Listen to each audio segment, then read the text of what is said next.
Thank you,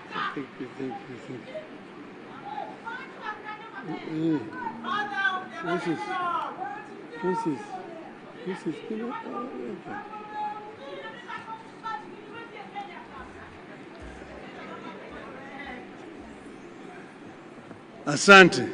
Thank you very much. You may be seated. The Prime Cabinet Secretary, Anna, my friend, the Chairman of the Council of Governors, our host today, the Governor of the great country of Mutembei, all governors who are here, all honorable members of Parliament, distinguished guests, now wana Mutembei, hamjambo, hamjambo, osaurehuru, asante sana. I usually call my brother there Anna, and he has done a good job of introducing me here to this audience. I came earlier. I did not know that I was scheduled to talk at 5 o'clock. But I said, now that I'm here, because I'm here, I need to be given a chance to greet the people. So we are very happy that the county of Mutembei is hosting this conference this year. Now we've been here just a few months ago when we had a very electrifying Madaraka Day 2 months ago. And it looks like the Revolution 2025 is not any different. I was very happy and pleased when I arrived here, and I was taken to a park, just a small park in the Mutembei, where this county is trying to remember a very great son of this county, the late Honorable Mutembei. I was very, very pleased indeed, because Mutembei is was the architect of the devolution. I myself was very passionate about devolution, but Mbai had understood it much better than anybody else. So when we went to Bomas of Kenya, because I had hired him as my consultant, so when we went to Bomas of Kenya, and the debate started in earnest, and then I asked the chairman to give Mbai a chance to address the audience. When he spoke that day in Bomas of Kenya, and he spoke for nearly 10 minutes without break, and by the time he finished, the whole hall backed into cheers, and they all cheered Mbai and said that that gentleman should be the chairman of the devolution committee. And that is how it became, that Mutembei became the chair of the devolution committee. And as the chair of the devolution committee, he navigated very dangerous corners, because as you know, I've been mentioning several times that devolution had then and even today very powerful enemies. He was able to create proper benchmarks to be met, and because of that he became a marksperson. And as I've said several times, Mbai would not see the new constitution. In broad daylight, in front of his children, they moved in to his house and shot him and fatally wounded him. So it is fitting that today we are here actually celebrating this day in Mutembei, not very far away from Bai's home, right just next door here. And today I really want to make an appeal to the Council of Governors, because Bai left a young family, young wife and children. And if the Council of Governors can see it fit that you get a kind of a fund, a small fund, you can just put in 5,000 shillings a month, that will go a long way to help the family of the little Mumbai. It's an appeal. But then, let's get back to business. And let me begin by declaring a familiar interest. I believe in devolution. I believe in more, not less devolution. I believe in a balance of power between Nairobi and the counties. None should stand in the way of the other. I believe in strong county executives oversighted by equally strong county assemblies. I believe in a Kenya that sees the strength of each of the 47 counties as the strength of Kenya. But let me say, county government are supposed to be oversighted by county assemblies, not the Senate. So therefore, it is unnecessary for Senate to be summoning governors to go to appear before senators in Nairobi. Only the public accounts and the public investment committees should summon not even governors, the chief executives of the county government. It's a waste of time, all the time summoning governors to come to appear before parliamentary committees. Centralism still has strong supporters, but I believe its days are in the past. Centralism comes with some bad habits. It thrives on keeping the whole country waiting for Nairobi to make decisions on very local issues that Nairobi knows little or nothing about. Devolution beats centralism at allowing local people to make decisions on local issues. Decisions affecting only Mutembei should be taken in Mutembei or any other country for that matter. Only decisions affecting the whole country should be taken by the national executive in Nairobi. I believe local policymakers bring more insight to local issues, are more likely to be more accountable, transparent, traceable, and named and shamed. But people are now looking for more than proximity. They are looking for performance, productivity, and partnership at every level of leadership. People want counties that are economic powerhouses, not mere administrative units. And you know, we're here because of historical circumstances. We had bigger units, you had regions which had what you call economics of scale. But enemies of devolution undermined that arrangement.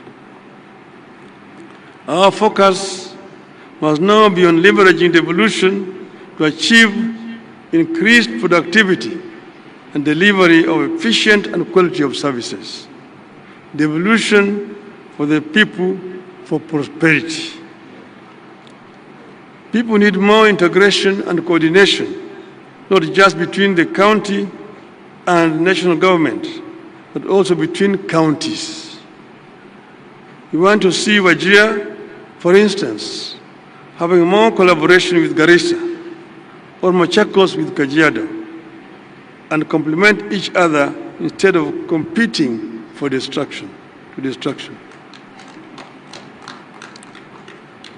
So I want to share some reflections on how devolution can be revolutionized and how county and national governments can adopt and lead the country into an equitable future. A future in which we all accept that each part of the country is unique in its own way, has its own history, challenges, strengths, and ambitions. Only when all parts of Kenya pull together in one desired direction will we achieve prosperity for all. The counties are not equal or similar. Even this region, for example, you take Homabay, next door is Kisii, you see, and then the other door is also Migori. The three counties are not equal or similar. In Homabay here, they are like monoethnic. They can afford to talk the Luo Upper. Even the Suba speak the Luo. In Kisii, in Kisii they're also monoethnic. When you go to Migori, they are bilingual. There are Koreans there, and there are the Luos there. So you cannot speak Luo in an assembly in Migori. See, in Kisumu, next door, different from Homabay, though they share the lake. Kisumu has an international airport. Kisumu has a railway line. Homabay does not have a railway line, does not have an international airport, and so on and so forth. So counties differ. So, where are we at this stage? Devolution is a process, not an event. It is about finding a balance between national and local aspirations. In this regard, we have made some significant progress. The most important step we have made is to make it the core principle behind devolution widely accepted. The principle of doing locally what is best done locally, and nationally only what is best done at the national level. But devolution must undergo continuous review and reinvention. The world is changing fast. So is Kenya. In 25 years from today, just from today, we will be in a Kenya of over 80 million people. Look at 25 years from today, it's just a turn of the century. And today is 25 years from then. From 25 years from now, we are going to have 80 million people living in this country. The eyes of our people will be on their counties. Our counties will either be engines of innovation or bottlenecks of frustration. The choice is ours, and we must choose boldly. We need to watch against the transfer of power and resources from Nairobi only for the same to be hoarded at county headquarters. We have to continuously ensure local communities access the devolved power and resources and have the power to decide where funding goes and how the services and projects are run. The formulation of county integrated development plans must therefore be more serious and truly consultative, not mere procedures. Those CIPDs, DPs, must also be implemented to the letter with much more regular references to the people.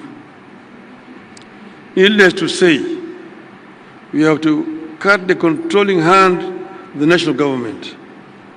We must continuously push the national government to stop micromanaging counties. We must constantly fight off the national government's instinct to hoard power and resources.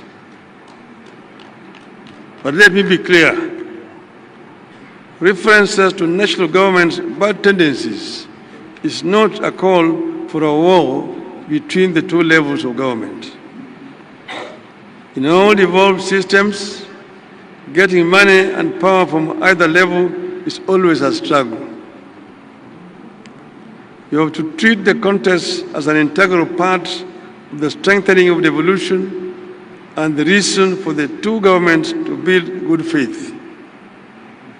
In fact, even as that task continues, I want to propose that there be some incentives arrangements between the national government and the counties, through which the national government will reward those counties that deliver the best services in areas like poverty reduction, youth unemployment, and environmental conservation. We need to come up with more transparent and independent performance reporting at the counties that gives the public more access to data that it can use to evaluate the performance of their county against others. That data will enable citizens to know, for instance, where it is easier to start a business, access healthcare, do farming, move goods to markets, etc., enabling our citizens to make informed choices in their socio-economic activities. We need a digital devolution in counties. County services, from business permits to healthcare appointments, must be accessible online, in real time, and in local languages. This should go a long way in fighting the scourge of corruption that is taking very deep roots in counties. Our counties must move from being consumers of transfers to producers of wealth through county-led industrial parks, energy autonomy through solar, wind, and small-scale hydro projects, and smart agriculture hubs, among other areas powered by technology. Our Constitution clearly stipulates that the two levels of government depend on each other, that cooperation should help us to do away with, not enhance, duplication that results in wastage of time, efforts, and money. Even as county and national governments cooperate, there must be more clarity on roles and responsibilities. Some confusion is beginning to creep in, and accountability risks being lost in the process. We must continue demanding that counties be granted full control over all evolved functions. But we must also demand to see what difference the counties are making in increased devolved resources and functions. At the same time, we need to bring more areas into the devolution fold. Our constitution making was characterized by negotiations and give and take. To avoid a war, for example, with NAT, we only devolve early child development aspect of education. Because NAT had threatened us that if we devolve education, they are going to mobilize teachers to oppose the new constitution. And that's why education was not fully devolved.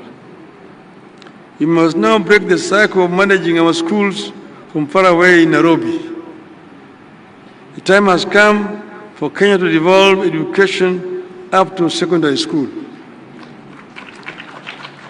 It makes no sense to see a Minister of Education going to Marsabit, to Garissa, inspecting primary school structures or construction.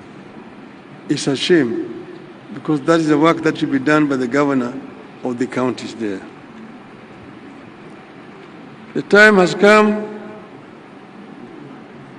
to devolve education. In the interest of efficiency and better service delivery, all money is currently managed by the NGCDF and NGAAF should be surrendered to counties. When CDF was formulated and promulgated, the people of Kenya were seeking an equitable distribution of natural resources which had been denied through an imperial presidency. Most of the work here was basically left to Harambes. She wanted to build a tuition build block, Harambee, dispensary, Harambee, and so on. Since that time, everything in the system of governance has changed. We removed the patronage system in allocation of natural resources. We adopted devolution. We established a constitutional commission to allocate revenue between the national and county governments. We empowered the parliament on budgetary matters. Everything Kenyans have done to re-establish good governance has made the CDF system obsolete. It is serving no known role in the new constitutional architecture, and it is no longer relevant in the new constitutional dispensation. Indeed, the only thing this system does is to pervert the role of the representative of the people and to deflect their attention from duties placed upon them by the Constitution. The legislatures are elected to represent the people, to legislate, and to oversight the national government. It is not their business to be distributing bursaries or be constructing classrooms and so on. Those are the work of the county government. Well, the MPs are constructing roads, constructing schools and hospitals. The same goes for infrastructure development. There is no reason for Nairobi-based agencies to continue flying over counties and construct roads in our urban centers and within our counties. I strongly believe that time has come for the authority over urban and rural roads to be handed over to counties, while the national government manages international highways and national trunk roads. I was the Minister for Roads, Public Works and Housing. I'm the one who took the bill to Parliament to create Kera, Kura, and Kenha. But that was under a unitary system of government at that time. With a devolved system of government, there's no need for somebody sitting in Nairobi to be in charge of rural roads in Homa Bay or Kiambu or Lambu, for example. So this is an idea whose time has come. It does not make sense that some roads in Kisumu town cannot be managed by the governor of Kisumu. There's somebody sitting in Nairobi called Kura who claims those roads as his roads. The same thing in Mombasa, Eldoret, Nakuru, and so on. I know the better way to power this economy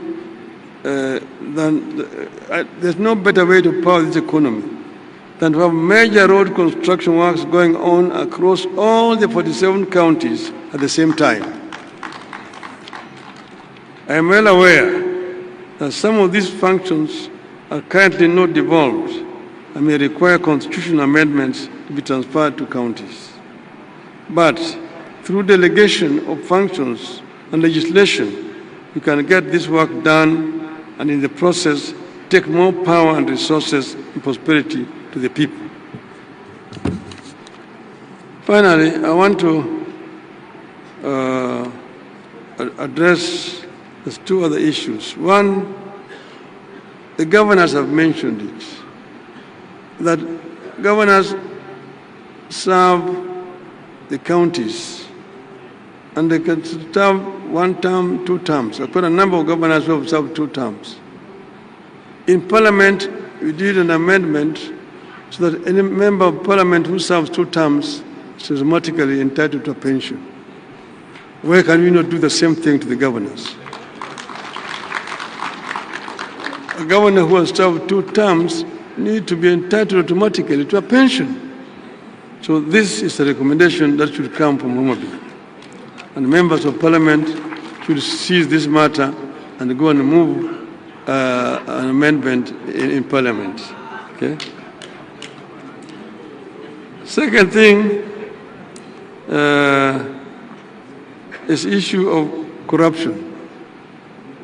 See, corruption is not confined to the counties, and I'm happy that the President talked about this. I talked about it the other day. Our society will not develop until we manage this animal, this beast called corruption. And it is in all aspects of our lives. First, you talk about the executive. It is rampant in the executive. Not at the county only, first at the national level. In the procurement and in revenue collection, that's where it resides. Revenue collection, these revenue officers, whether it be the customs officers, they be income tax, they be VAT officers, there's a lot of pilferage in that right. There's a lot of leakages. And then procurement officers. Again, here there's an area where there's a lot of pilferage. You're procuring so expensively. You'll be told now you're building affordable housing. But at what cost? At what cost are you building the affordable housing? Yeah? And all that eventually is burden pushed to the taxpayer. So this is an area where we need to face these enemies of our society squarely in procurement and in revenue collection. The other area here is, and this is both at the national and at the county level. Then go over to the legislature. Again, it's domiciled in the legislature. A lot of money was being wasted by people who should be working productively, being summoned to appear before parliamentary committees. And you find parliamentary committees sometimes saying, we are cancelling this project. They're only doing that because they've been funded by a contractor who lost the contract. When there's a tender, there must be a winner. And once that the tender has been awarded, the contractors who lost will look for the member of parliament or an MCA, or the contract has been corruptly awarded. Then immediately they now summon the minister or the PS to come, and you want to investigate this. They shout a lot, make a lot of noise, but basically they are being paid by the losing contractor. As they've been doing this, you find the contract has been properly awarded, is suspended, is cancelled, and you know the financial year is very short. By the time you awarded the contract, it is September. If somebody goes and suspends it, you will be into the new year. The whole financial year is wasted, money is not spent. So Parliament must also be brought on board properly, because Parliament is also actually impeding implementation of government projects by being corrupted by contractors. And then, come over to judiciary. Judiciary is also not blameless. when some people tell you that rather than wasting my money in hiring a lawyer, I'd rather bribe a judge, and I will get whatever I want. A criminal, somebody that committed a crime, when he's supposed to be arrested, rushes to court, and when they go to court there, gets an order to stop him from being arrested. So the judiciary is a major impediment also. So the corruption resides also in the judiciary. And you come down to the private sector. The private sector is also not blameless. The private sector is where there's competition for contracts, and they're the ones who now go and bribe the executive, they also bribe the legislature and so on. So there's always a giver and a taker in a corrupt deal. So the private sector is also not blameless. The media is also not blameless here. The media is very much deeply involved. If you see the media saying, oh, we are exposing corruption here, they have been paid. That we have done a professional investigation exposing corruption in the legislature, or in judiciary, in the executive. They themselves have been paid to do what they're doing. So the media is not blameless in this one here. So we need to deal with this issue squarely by looking at this animal called corruption, the face, and dealing with it. That's the only way that our country will be able to move forward. I thank you very much for listening to me.